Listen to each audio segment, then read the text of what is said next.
Ili kaburi wapenda nao. Hao ni walikuwa wanandoa baina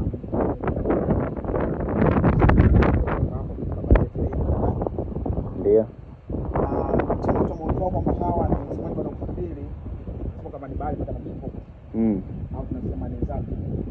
Baada ya ile ndio kutoka kama kwa shimo na kuna jamaa hawa kama ni mchongo na mbili yao. Ndio ndio ndio kwa ndani na zote mwanamke wao ambacho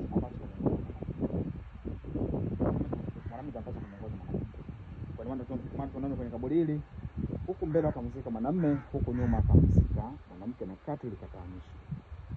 Kwa hiyo wenye changamoto za kindoa, watu ndani ya nchi yetu, watu wa nchi mbalimbali ndio huwa wanakuja kwenye kaburi hili. Wazee kwa vijana ndio wanakuja kwenye kaburi hili wanaomba.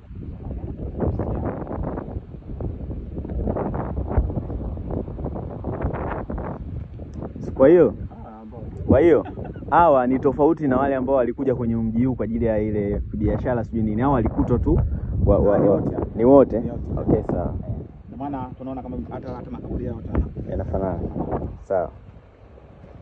Tunaingia kwenye kaburi la binti Sharifa sasa.